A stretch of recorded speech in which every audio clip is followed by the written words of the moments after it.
ओम साई राम जी। आप सबके हृदय में बसे हुए परमेश्वर को मेरा कोटि कोटि प्रणाम है।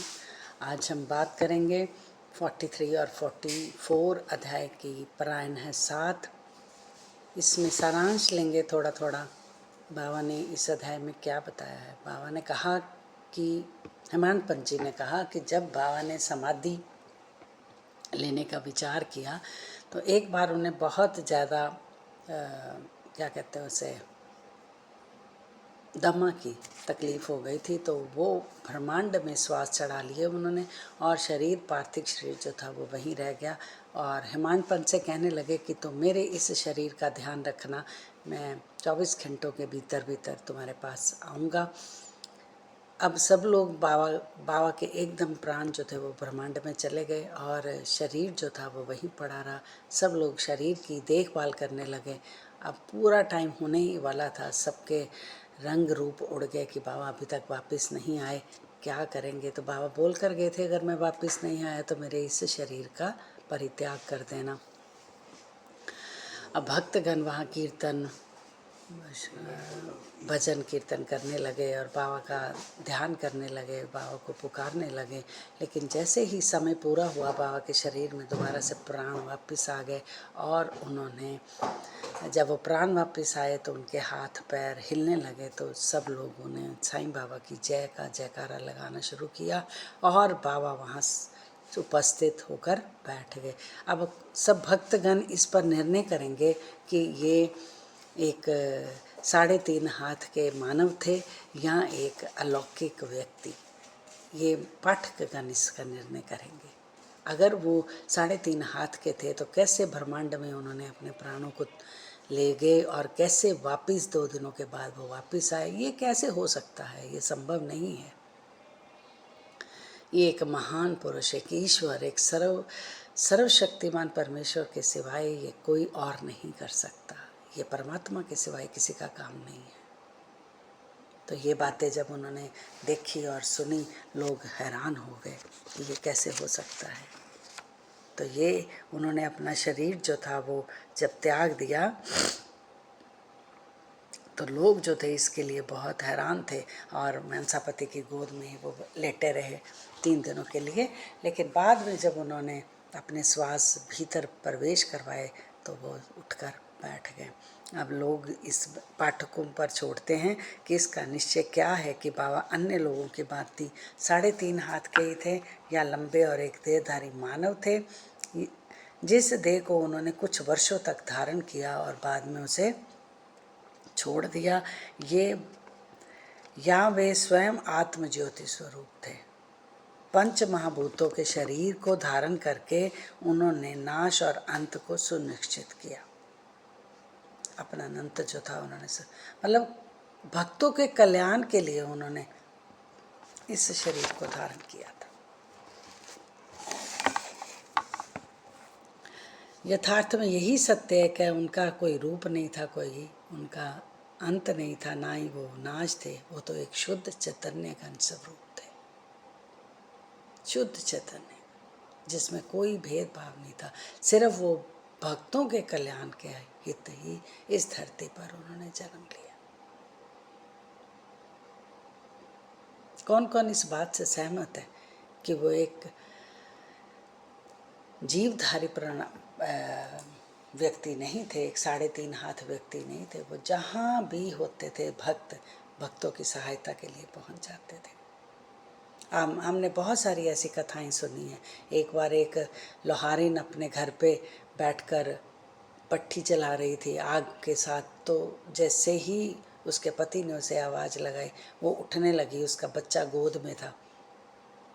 जैसे ही वो उठने लगी तो वो उसका बच्चा जो गोद में था वो भट्टी में गिरने लगा था। तो बाबा ने अपने हाथ उस आग में, अपनी जो ज्योति जग रही थी, अपनी जो धूनी जल रही थी मस्जिद में, वहीं से हाथ को डाला और बच्चे को उठा लिया। अब सब हैरान थे क्योंकि उन्होंने देखा नहीं ये कुछ भी, उन्होंने कुछ भी नहीं ये देखा।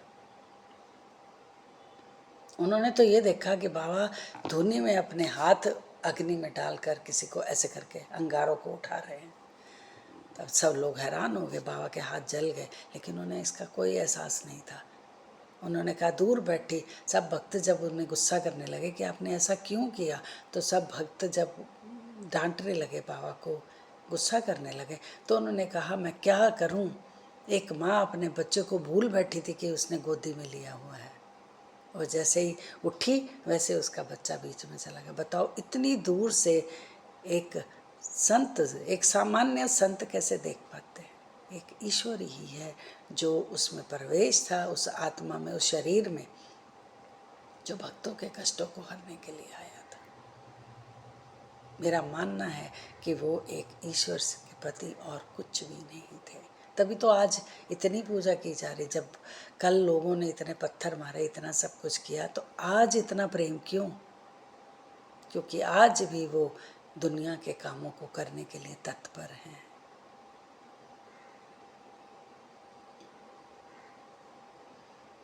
आज भी कोई पुकारता है उन्हें प्रेम से, उन्हें श्रद्धा से, उसे विश्वास से, तो वो भक्त के पास दौड़े चले आते हैं। यूँ नहीं उन्होंने भगवान कृष्ण की मूर्ति को वहाँ रखना था, उसकी जगह खुद रुके।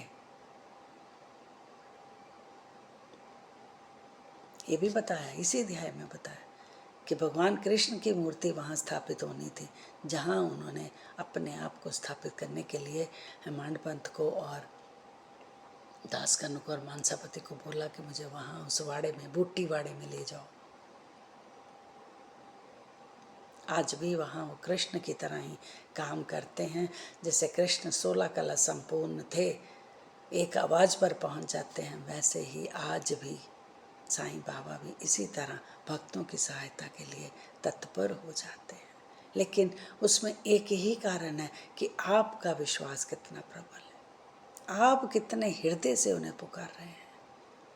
ऊपर ऊपर से कर रहे हैं। देखिए, एक माँ, जब एक बच्चा माँ को पुकारता है ना, जब ऊपर ऊपर से पुकार रहा होता है तो माँ कहती मैं ये भी काम कर लूँ, ये भी कर लूँ, ये भी कर लूँ। पर जब वो हृदय की गहराइयों से रोता है, चिल्ला चिल्ला कर माँ को पुकारता है, तो माँ सारे काम छोड़कर बच्चे के पास आ जाती है। पहले उसे कोई ना कोई टॉय देती रहती है, ये ले ले, ये ले ले, ये ले ले। पर वो जब बिल्कुल बेबस हो जाता है बच्चा, उस टॉय को भी नहीं जानता, वो जानता है बस सिर्फ मेरी माँ आ जाए, तब ईश्वर जो है वो प्रकट होकर हमारी ही गोद में आकर बैठ जाता है। पर उतना विश्वास हमारा भी होना चाहिए कि क्या हम इस तरह पुकारेंगे जैसे एक बच्चा माँ को पुकारता है, पुकार सकेंगे इस तरह अंदर की गहराइयों से, अंतरात्मा की गहराइयों से। जब हम उसे पुकारते हैं तभी वो प्रकट होता है। भाव कितना है हमारा, हमारे अंदर वो लचक कितनी है, हमारे अंदर वो प्रार्थनाएं कितनी हैं, तभी हमारी पुकार को सुना जाता है। तो मैं प्रार्थना करूँगी मेरे भीतर भी और आप सबके भीतर भी इस तरह का प्रेम जाग जाए प्रभु के लिए। ओम साई राम। ओम साई राम जी। प्रणाम करते हैं। कल फिर मिलेंगे किसी नई बात को लेकर, किसी नए विषय को लेकर, बाबा की बातों को। बहुत आनंद आता है आप सबके साथ बाबा की बातें करने में। ओम साई राम।